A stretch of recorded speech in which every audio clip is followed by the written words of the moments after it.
केवल मिलला आशीर्वाद ऋषि मुनि मानकर आशीर्वाद जोगु रावण मल्ला रामचंद्र रावण को विनाश कले। जदि आशीर्वाद रावण प्रति था राम रावण को मारी पारि न था आज्ञा। तेणु समस्त गुरुजन मानकर आशीर्वाद नितांत समस्त दरकार। अच्छा जदि आशीर्वाद तुम पाखे नथिबो आउरी गोटे कथा शुणु आज्ञा। कौन अर्जुन कर्ण सहित कौन गुण सामान ना किंतु अर्जुन कौन बंचीगला कर्ण कौन मरीगला कहीं प्रथम बापा मार आशीर्वाद मिलला अर्जुन को कर्ण बापा मार आशीर्वाद पाइलानी। द्वितीय गुरु गुरु द्रोणकर आशीर्वाद मिलला क्या अर्जुन को विश्वामित्र अभिशाप दे देथिले कर्ण को जद्वारा कर्ण मध्य अभिशापग्रस्त होकर मरीगला रे बापा। तेणु करी केबेकार अभिशाप पाओनी। अच्छा समस्त आशीर्वाद यदि तुम पाइबा चेष्टा कर जगत जगत दिता हम बोली शास्त्र प्रमाण कला। ठीक उपस्थित मोर विज्ञ बंधु तेणुक रावण मला सियाड़ा जाऊनी आज्ञा हेले उलारे ओ प्रथम युद्ध रे रावण हारिथिला सेठू मोहि रावण जन्म हला। द्वितीय युद्ध कलारे लंकार रावण दशरथ से समय हारी होले जान आज्ञा। दशरथ दिजन ठारू परास्त होइछन से दिजन किए किए किए अरे प्रथम युद्ध कला किस्किन्यारा जन रे किस्किन्यारा जन युद्ध रे हारी गल रे दशरथ पूर्ण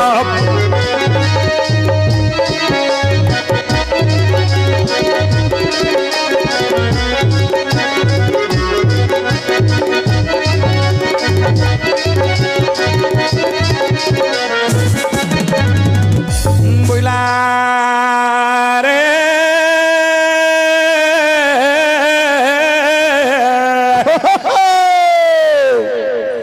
प्रथम युद्ध कला है किसकिन्या राजन युद्ध रे हराई देला है दशरथ राण।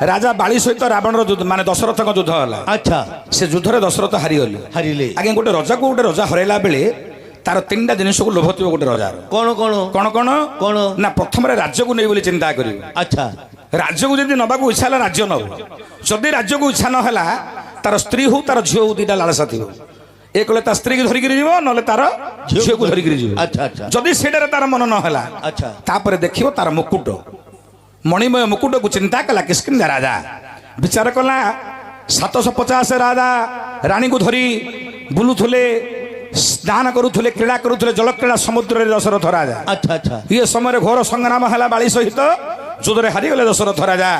मणिमय मुकुट को देखला किस्किन्या राजा बाली बोला ए स्त्री गुड़ा को एत जाके अच्छा या नहीं कौन करी मुर तो पुओ झील किए ना ये तो आठ गुड़ाटा आठ नहीं मुझे कौन करी ना सुवर्ण मणिमय मुकुटा को देखला बाली मणिमय मुकुट धरिक चलीगला आज्ञा। अच्छा प्रथम मणिमय मुकुट नेला द्वितीय युद्ध है लंकार रावण सहित से रावण कौन कला कौन आ गोटे सुवर्णमय मुकुट थिला दशरथ दीटा मुकुट गोटे मणिमय मुकुट गोटे सुवर्ण मुकुट से सुवर्ण मुकुट को रावण धरिकी गला बोला ओ गोटे मणिमय मुकुट नेला बाली गोटे सुवर्ण मुकुट नेला रावण रावण दीटा मुकुट को धरिकी पलैले दीटा राजा। अच्छा अच्छा आगे गोटे सुंदर घटना कहबी कौन रामचंद्र वनवास को जीवार 14टा कारण अच्छे 14टा कारण दरकार पड़े मुझे गोटे दीटा 3टा विषय कार्य हो काली हो आलोचना करने चेष्टा करी किंतु मोर ठिया हला पर बही तो कुआडे जीव मु कहि पारुनी सब तांकर आदेश रे मु चाले मनुष्य हाथ रे किछ नाही आगे। अच्छा अच्छा मु केते दिन सारा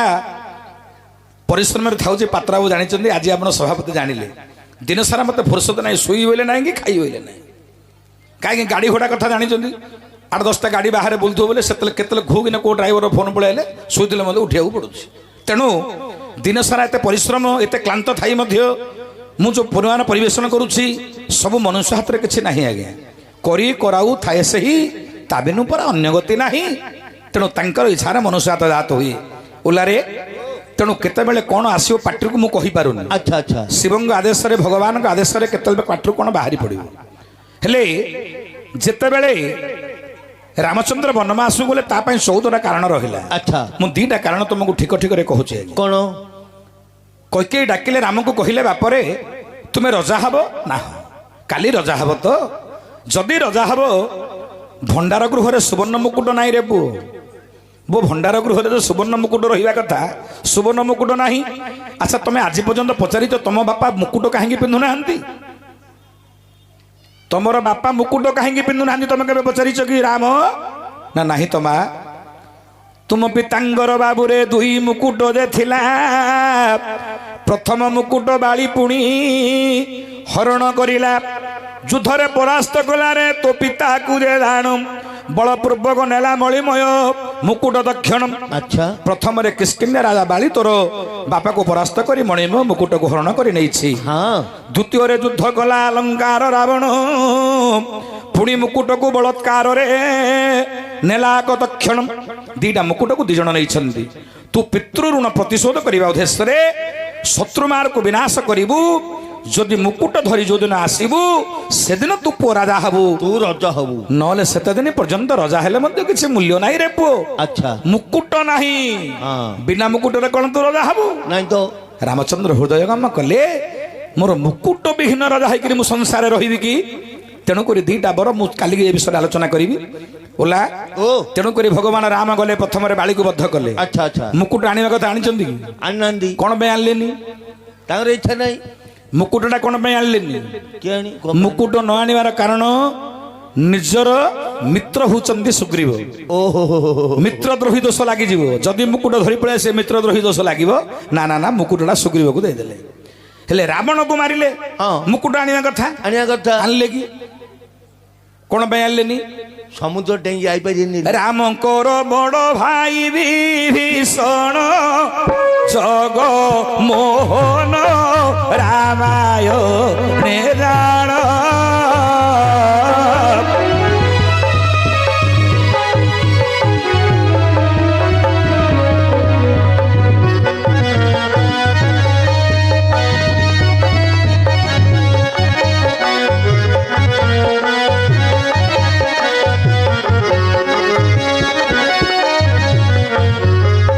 ରାମଙ୍କର ବଡ଼ ଭାଇ ଅଟେ ବିଭୀଷଣ ଜଗମୋହନରେ ହା ହୋଇ ଶ୍ରୀବର୍ଣ୍ଣନ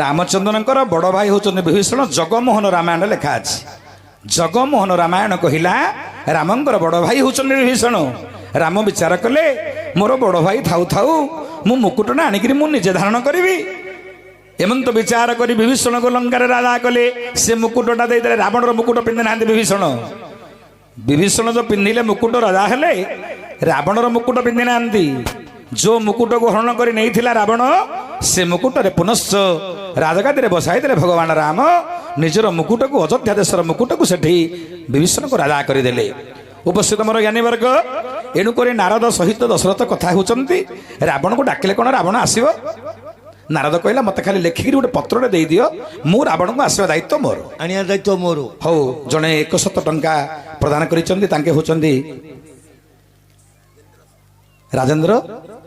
ରାଜେନ୍ଦ୍ର ସାର୍ ଜାତିରେ ଜଣେ ବ୍ରାହ୍ମଣ ତେଣୁ ତାଙ୍କୁ କୋଟି କୋଟି ବିନମ୍ର ନିବେଦନ କରୁଛି ହେ ପ୍ରଭୁ ଜଗତର ଜଗନ୍ନାଥ ତାଙ୍କୁ ଦୀର୍ଘାୟୁ କରି ଆଉ କେତେ ବର୍ଷ ତାଙ୍କୁ ବଞ୍ଚେଇକି ରଖନ୍ତୁ ଆମର ଏମିତି ନାଟକ ଗୁଡ଼ାକ ଦେଖୁଥାନ୍ତୁ ପୁରାଣ ଜ୍ଞାନ ଆଲୋଚନା ହେଉ ଶରୀର ପବିତ୍ର ହେଉ ରାମ ନାମ ସ୍ମରଣ ମାତ୍ରେ ସର୍ବପାପ ପ୍ରମୁଚ୍ୟତେ ଭଗବାନ ରାମ ସ୍ମରଣ ମାତ୍ରେ ସର୍ବପାପ ଖଣ୍ଡନ ହେବ ଯମର କାଳଭାସ ମଧ୍ୟ କିଛି କରିପାରିବ ନାହିଁ ହେଲେ ଆଜ୍ଞା ଦଶରଥ ତ ରାମ ନାମ ଜପୁଥିଲେ ଦଶରଥ କେମିତି ମରିଲେ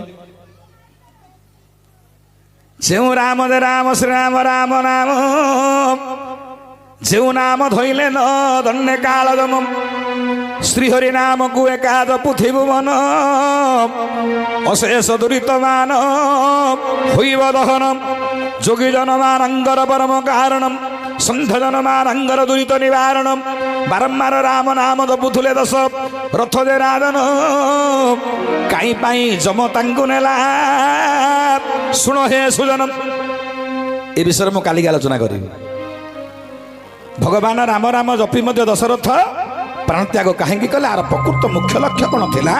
ଏଇଟା କାଲିକି ଏ ବିଷୟରେ ମୁଁ ଆଲୋଚନା କରିବାର ସମୟ ନାହିଁ। ଏବେ ମୁଁ ଅଲଗା ରାସ୍ତାରେ ଯେହେତୁ ଯାଉଛି, ଆଚ୍ଛା ଆଚ୍ଛା କାଲିକି ସୁନ୍ଦର ବିଷୟଟେ ଶୁଣିବେ। ଆପଣ ଖାଲି ରାମ ରାମ ରାମ ରାମ ଡାକିଦେଲେ ହେଇଯିବ? ଅନ୍ତରରେ ନଥିବ, ମନରେ ନଥିବ, ହୃଦୟରେ ନଥିବ, ତମେ ରାମ ରାମ ଡାକିଦେଲେ କ'ଣ ତମର ପାପ ଖଣ୍ଡନ ହେଇଯିବ? ସେତିକି ସାଧନା ଶକ୍ତି ଥିଲେ ରାମ ନାମ ଡାକିଲେ ଭଗବାନ ରାମ ତମ ଡାକ ଶୁଣିବେ। ଆଉ ଇଆଡ଼େ ଶିବ ପାଖକୁ ପଳେଇ ଯାଇଥିବ, ଓಂ ନମ ଶିବାୟ ଶିବାୟ ନମ ଶିବାୟ, ଓଂ ନମ ଶିବାୟ ନମ ଶିବାୟ, ଓଂ ନମ ଶିବାୟ, ଏମିତି ଦେଖୁଥିବ ଶିବ ଶିବ ଡାକୁଥିବ, ଶୁଣିବେ ସେ ଶିବ ତମର। କୁଆଡ଼େ ଶୁଣିବ? ଆଜିକାଲି ତ ପୁରୁଷମାନେ ନାରୀ ପ୍ରତି ବାୟା। ତମେ ଭଲକିରି ଦେଖ, ତମେ ମୁଣ୍ଡିଆ ମାରିଲା ବେଳକୁ ଯଦି ସୁନ୍ଦର ମାଇ ପିଲାଟେ ପଛପଟେ ଠିଆ ହେଇଥିବ ବୋଲେ ସେ ନ ଚାହିଁବ ବୋଲେ ମୋତେ କହିବେ। ଆଉ ନାରୀମାନେ ମଧ୍ୟ ସୁନ୍ଦର ପୁରୁଷ ଦେଖିଲେ ବାୟା। କାହିଁକି? ଦୁର୍ବାସା ମୁନି ନିଜେ ପରା କୁନ୍ତୀ ଦେବୀକି କହିଥିଲେ, ଯେତେବେଳେ ଦୁର୍ବାସା ଜପାମାଳଟା ଦେଲେ କୁନ୍ତୀ କହିଲେ ମୁଁ ଜପାମାଳଟା କ'ଣ କରିବି ମୋତେ ଦେଉଛ? ନାଇଁ ନାଇଁ ତମେ ଜପାମାଳ ଦେଉଛ ବୋଇଲେ ତମ ନାରୀମାନଙ୍କର ମନରେ ଗୋଟେ ହୃଦୟରେ ଗୋଟେ ଜିନିଷ ଥାଏ। ନାରୀମାନଙ୍କ ହୃଦୟରେ କ'ଣ ଥାଏ ନା? ସୁନ୍ଦର ପୁରୁଷ ଦେଖିଲେ ତମର ମନ ସୁନ୍ଦର ପୁରୁଷ ପାଖରେ ଥାଏ। ଏବେ ମତେ ଦେଖିଲେ ବୋଲେ ସେ ରହିପାରୁନି। କିଏ ରେ?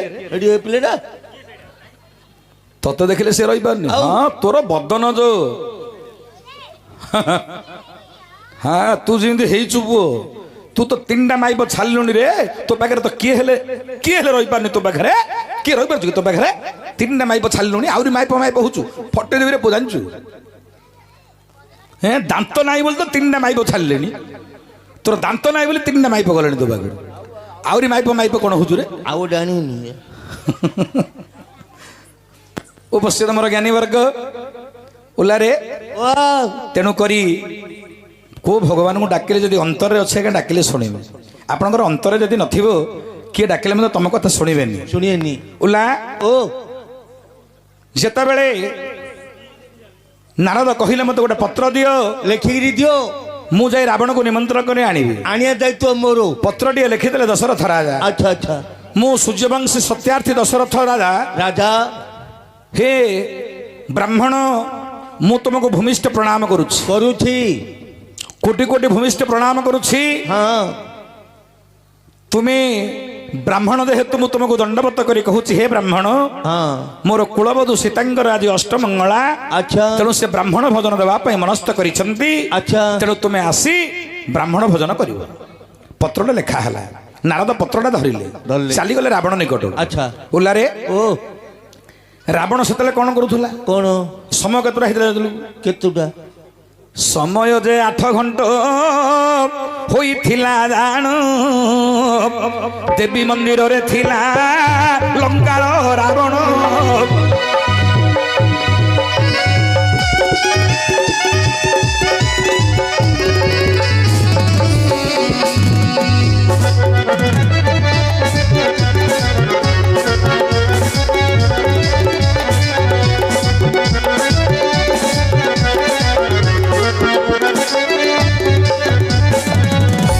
ଉପସ୍ଥିତ ଆମର ଜ୍ଞାନୀବର୍ଗ, ରାବଣ ଉଠିବ 4ଟାରୁ ଉଠି ସ୍ନାନ କରି ପ୍ରଥମରେ ବିଷ୍ଣୁଙ୍କୁ ତପସ୍ୟା କରିବ, ବିଷ୍ଣୁଙ୍କୁ ସେବା କରିବ। ଆଚ୍ଛା ବିଷ୍ଣୁ ସେବା ସରିବା ପରେ ଆସିବ ଦେବୀଙ୍କୁ ସେବା କରିବ, ଲଙ୍କା ଦେବୀଙ୍କୁ। ଦେବୀ ମନ୍ଦିରରେ ଥିଲା ରାବଣ। ପହଞ୍ଚିଗଲେ ନାରଦ। ରାବଣ ଆସିବା ପର୍ଯ୍ୟନ୍ତ ଅପେକ୍ଷା କରନ୍ତି, ଯେହେତୁ ସେ ଧ୍ୟାନରେ ବସିଛି। ରାବଣ ଧ୍ୟାନ କିଏ ଛାଡ଼ିଦେଲେ ସେ କାଡ ବଡ଼ ଇନ୍ଦ୍ର ଭିତରେ ଛାଡ଼ିବନି। ଓଲା ଓ ରାବଣ ତା ଜୀବନରେ 2 ଜଣଙ୍କୁ ଦଣ୍ଡବତ କରେ। କାହାକୁ କାହାକୁ?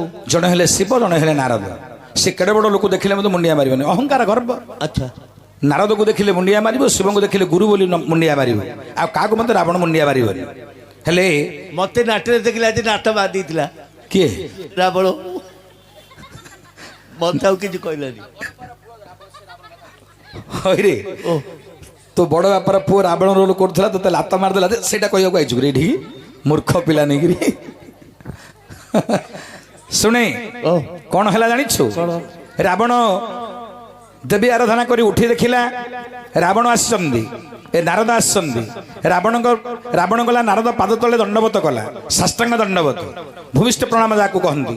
ଭୂମିଷ୍ଠ ପ୍ରଣାମ କରିବା ପରେ ପଚାରିଲା ରାବଣ, ହେ ନାରଦ, ତୁମେ କାହିଁକି ଆଜି ମୋ ନିକଟକୁ ଆସିଛ? ସେତେବେଳେ ନାରଦ କହିଲେ, ଗୋଟେ ପତ୍ରଟା ଧରାଇ ଦେଲେ। ରାବଣ ପତ୍ର ପାଠ କଲା। ପତ୍ର ପାଠ କରି ଟିକେ ମୁରୁକି ହସିଦେଲା ରାବଣ। ବୋଲେ ଆହା କି ଭାଗ୍ୟ ମୋର ଆଜି, ସୀତାଙ୍କର ପ୍ରଥମ ରନ୍ଧଣା ମୋତେ ଭୋଜନ ପାଇଁ ହୋଇଛି ନିମନ୍ତ୍ରଣ। ବହୁତ ଆନନ୍ଦ ହୋଇଗଲା ରାବଣ। ପତ୍ର ପାଠ କରି କହିଲା, ନାରଦ ମୋତେ ଭୋଜନ କରିବାକୁ ଡାକୁଛ ଯେ ବ୍ରାହ୍ମଣମାନଙ୍କୁ ଭୋଜନ କେମିତି ଦିଆହେବେ ତମେ ଜାଣିଛ ତ? ନାରଦ ବୋଇଲା ହୋଇ କିଏ ବ୍ରାହ୍ମଣକୁ କେମିତି ଭୋଜନ ଦିଆହେବ ମୁଁ ଜାଣିନି, କି ମୋତେ ଅଧରେ କହୁଛ ଯେ ତମେ ନା କେମିତି ଦିଆହେଉଛି କହିଲ? ନା ତମେ ତ ଆସିବ, ଆମେ ବାଡ଼ିଥିବୁ, ରାନ୍ଧିବୁ, ଖାଇବୁ, ଦବ, ଖାଇବ, ଧରିକି ଆଇବ, ଆଉ ଦକ୍ଷିଣା ଆଉ କ'ଣ? ଡାଲା ଭାତ ଲେମ୍ବୁ କଞ୍ଚା ମତ ଦିଆହବ, ଖାଇବ, ଆଇବ। ରାବଣ କହିଲା, ନାହିଁ ନାହିଁ ନାରଦ, ବ୍ରାହ୍ମଣଙ୍କୁ ପଚାରିନ ଦବ ହେ ଭୋଜନ, ବ୍ରାହ୍ମଣ ମନ ସନ୍ତୁଷ୍ଟ ହୋଇବ ଗଜାଣୁ। ପ୍ରଭାତ ସମୟରେ ଗୋଟେ ବ୍ରାହ୍ମଣ ନିମନ୍ତ୍ରଣ କରିବ, ଆସନ ଦେଖାଇ ତାକୁ ଆସନେ ବସାଇ ତାକୁ ପୂଜା କରିବ। ସେ ଯାହା ରାନ୍ଧିବାକୁ କହିବେ ତାହା ରନ୍ଧନ କରି ତାହାଙ୍କୁ ଦେଇଦେବ। ସେ ଯାହା କହିବେ, ସେ କହିବେ ନା ଏଇଟା ସେଇଟା ସେଇଟା ସେଇଟା, ତମେ ଯାହା ମାଗିବ ସିଏ ତାକୁ ଆପଣ ଭୋଜନ ଦେବେ ତାଙ୍କ ଆଗରେ, ତାହେଲେ ବ୍ରାହ୍ମଣ ଭୋଜନ କରିବ।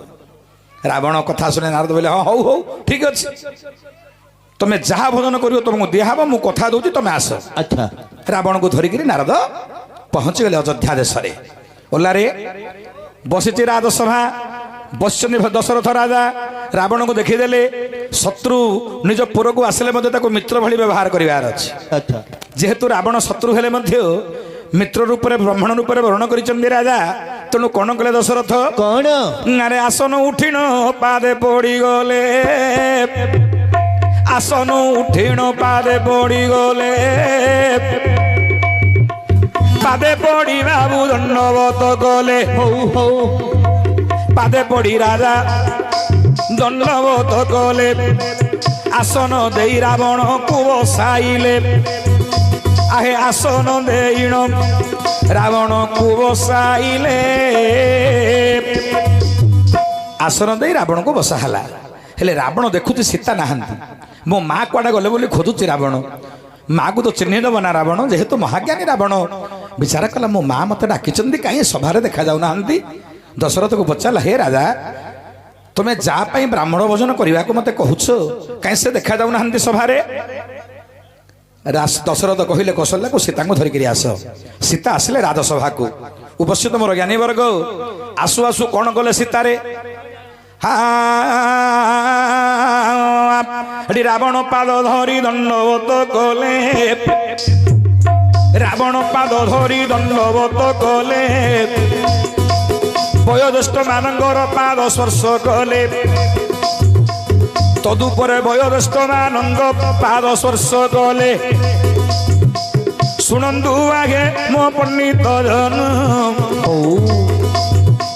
ଶୁଣନ୍ତୁ ଆଗେ ମୋ ପଣ୍ଡିତ ଜନ, ଆଶୀର୍ବାଦ କଲେ ଲଙ୍କାର ରାବଣ। ଲାଗିଯାଉ ମନ ମଧ୍ୟରେ ରାବଣ ବିଚାରନ୍ତି ଜାଣୁ, ମା ହୋଇ ପୁଅକୁ କରନ୍ତି ପ୍ରଣାମ। ଉଠୁଲ ପୁରୀ ପହଞ୍ଚେ ମୋର ଗଜରା ଗୋଡ଼କୁ ଘଞ୍ଚେ। ଆରେ ମା ହୋଇ ପୁଅକୁ କରନ୍ତି ପ୍ରଣାମ।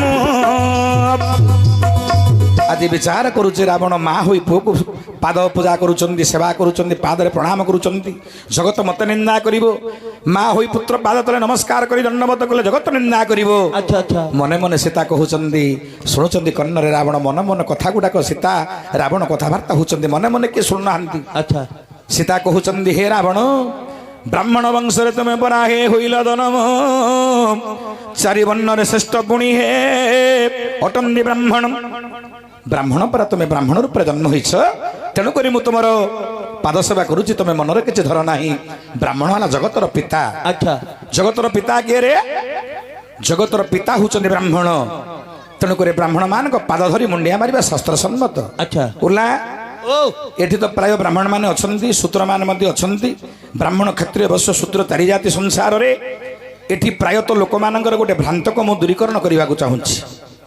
ପ୍ରାୟତଃ କିଛି ବ୍ୟକ୍ତି ବୁଝୁଥିବେ, ଆଜିକାଲିର ବ୍ରାହ୍ମଣ ମାନେ କିଏ ମଦ୍ୟପାନ କରନ୍ତି, କିଏ ଜୁଆ ଖେଳନ୍ତି, କିଏ ପରନାରୀ ଆସକ୍ତ ହୁଅନ୍ତି।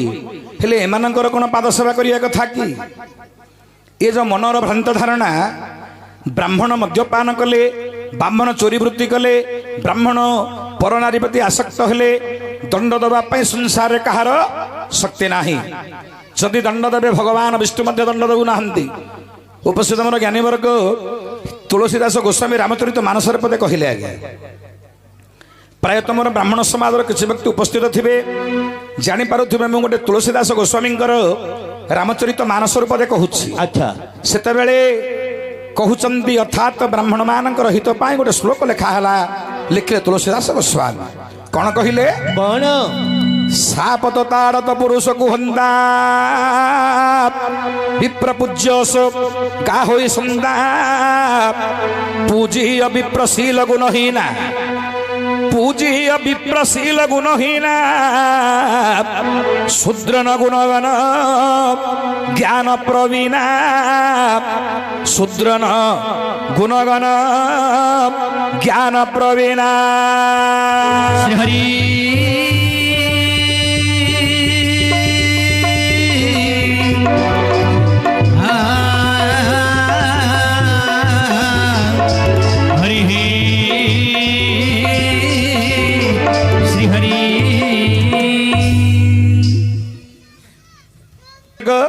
श्लोक प्रमाण कला मत के दोगी ओलारे तुलसीदास गोस्वामी रामचरित मानस कौन कहले कौन सापत ताड़त पुरुष कुहंता विप्र पूज्य सगा हुई संदा पूजीय विप्रशील गुणहीना जो मैंने ज्ञानी वर्ग जानुथिबे आर श्लोकर महत्व कौन गोटे ब्राह्मण पाखरे गुण न थाऊ मद्यपान करुथाऊ जुआ खेलुथाऊ जे बेश्यालय गमन करुथाऊ हीन बुद्धि थिले मध्य ब्रह्मांशर जन्म दंडदेव अधिकार कारण ही तार पाद पूजा करंतु संसार रे शास्त्र कहिला शूद्र न गुणगण ज्ञान प्रवीणा यार अर्थ है गोटे शूद्र लोक पाखरे केते बड़ ज्ञान थिले मध्य तमे तार पाद पूजा कले कलिजुगुरु तरी पारिब नाही कलिजुगुरु तरिब केवल ब्राह्मणर पाद पूजा कले लिखिले तुलसीदास गोस्वामी रामचरित मानस उपस्थित मोर विज्ञ बंधु रावण पाद तले पड़ी कोटि प्रणाम करुचंद सीता देवी रावण सहित सीतांगर वार्तालाप है रावण कहले हे झील मत तो पिता बोली संबोधन कल ना कहीं प्रकृत में पिता पिता बोली संबोधन कले सभारे ब्राह्मण मो समस्त पिता बोली पिता सदृश समान तुलना करिचंदी आज सीता देवी अच्छा एमन तो समय हेला कौन बाबा कौन होइछि सेते बेले सीता देवी की रावण कहउचंदी हे झील तुम्हें ब्राह्मण भोजन दवाई डाकिछ ब्राह्मण मानकर नियम है मु जहा कहबी ताहा तुम्हें रंधन कले मुझे भोजन करी मु जहा कहबी सीता कहले हे ब्राह्मण कहतु आपण कौन भोजन करेंगे सत्य करंतु रावण कहला झील तुम्हें सत्य कर मु जहा भोजन करी मत दब ना सेते बेले सीता सत्य करिले जहा भोजन मागिब कहले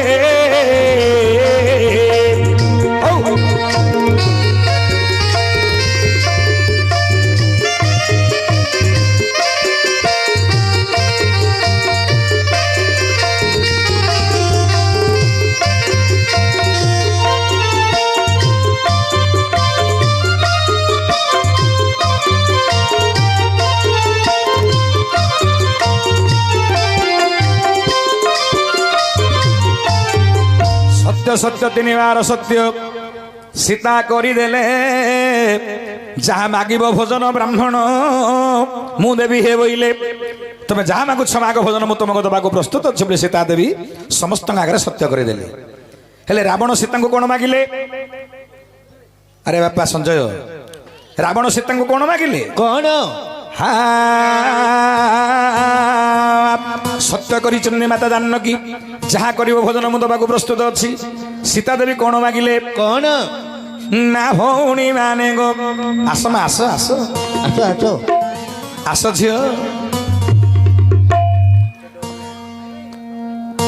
ना भौणी माने गो मन नहीं शुण भौ मा भौणी माने गो मन नहीं शुण मन नहीं शुण ठीक शुणु आहे मो पंडित हौ हौ शुणु आहे मो पंडित जन हाँ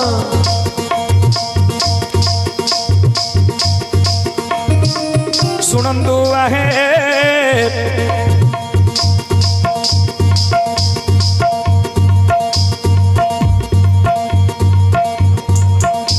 ମୋ ପଣ୍ଡିତ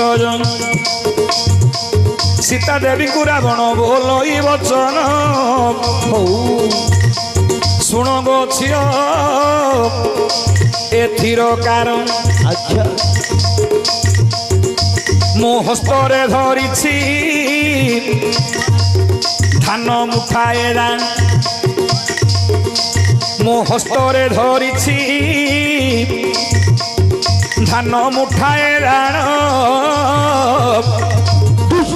ରାବଣ କହିଲା ଝିଅଲୋ ମୁଁ ହସ୍ତରେ ଧରିଛି ଗୁଣ୍ଡାଏ ଧାନ ମୁଠା ଏ ଧାନ ମୁଠାକ ତମେ କଣ କରିବ ମା ଏ ଧାନ ମୁଠାକୁ ଝିଅ ଗୋ ନିଜ ହସ୍ତରେ ଧରିବ ହାତେକୁ ହାତେ ଜମିଗୋ ହସ୍ତରେ ମାପିବ अच्छा ଏ ଧାନ ମୁଠାକ ନେଇ ସେ ଜମିରେ ବୁଣିଦେବ ମୁଁ ଦେଖୁଥିବି ମୋ ଆଗରେ ଧାନ ଗଜା ହେବ ମୁଁ ଦେଖୁଥିବି ମୋ ଆଗରେ ଧାନ ଗଛ ଯେ ହୋଇବ ସାଙ୍ଗେ ସାଙ୍ଗେ ଗଛରୁ ଯେ ଫଳ ଫଳିଯିବ ଫଳରୁ ସାଙ୍ଗେ ସାଙ୍ଗେ ସେ ଫଳ ପାଚିବ अच्छा ପାଚଲା ଧାନକୁ ସୀତା ଦେବୀ ତୁମେ ହସ୍ତରେ ତୋଳିବ ହେଠି ହସ୍ତରେ ତୋଳି ପଥରରେ ଛେଚି ପୁଣି ତାକୁ ଚାଉଳ କରିବ ଚାଉଳ କ୍ଷୀରିରେ ମୋର ମୋହ ରଜେ ମନ ତାକୁ ଦେଇ ପାରିବ କି ଜନ କି ଗୋଳାନ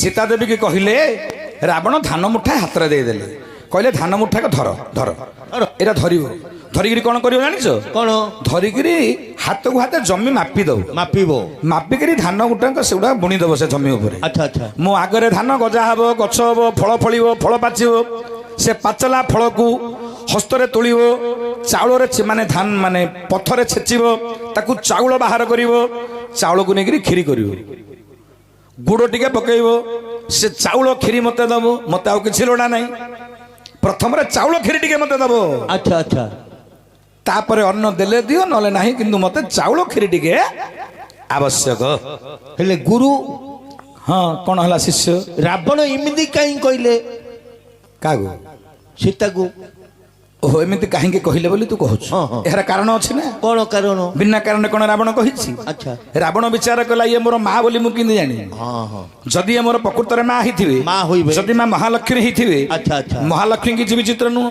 କ୍ଷଣିକ ମଧ୍ୟରେ ଧାନ ଉତ୍ପତ୍ତି ହେଇଯିବ ସେଇଟା ଯଦି ପ୍ରକୃତରେ ମୋର ମା ହେଇଥିଲେ କାଁ ଏଇଟା କରିପାରିବେ ଆଉ କିଏ ହେଇଥିଲେ କରିପାରିବେ करि परिबेनी ମାନବୀ କନ୍ୟା ହସ୍ତର ମୁଁ ନ କରିବି ଭୋଜନ ଯଦି ମାତା ହୋଇଥିବେ ତାଙ୍କ ହସ୍ତରୁ ଭକ୍ଷିବି ବହନ अच्छा अच्छा ରାବଣ ବିଚାର କଲା ଯଦି ପ୍ରକୃତରେ ମୋର ମା ହେଇଥିବେ ତାହେଲେ ମୁଁ ଭୋଜନ କରିବି करिबी नहले करिबेनी ଉପସ୍ଥିତ ମୋର ବିଜ୍ଞ ବନ୍ଧୁ अच्छा ଏ ବନ୍ଦ ସମୟରେ ସୀତା ଦେବୀ ହସ୍ତରେ ଧରିଲେ ଧାନ ମୁରୁକି ହସୁଛନ୍ତି ସମସ୍ତେ ତାଟକା ହେଇକିରି ଚାହିଁକିରି ବଇଛନ୍ତି आ का बा हे जाइथिबे ଦଶରଥ ରାମ ଲକ୍ଷ୍ମଣ ଭରତ ବିଶ୍ୱାମିତ୍ର ବଶିଷ୍ଠ 750 ରାଣୀ ଦଶରଥଙ୍କର ଗୋଟେ ନାଇଁ କି ଦିଟା ନାଇଁ ମା ଦେଖ ଆଗ କାଳ ରଜା ମାନେ କେତେ ସ୍ତ୍ରୀ ରଖୁଥିଲେ ଆଜିକାଲି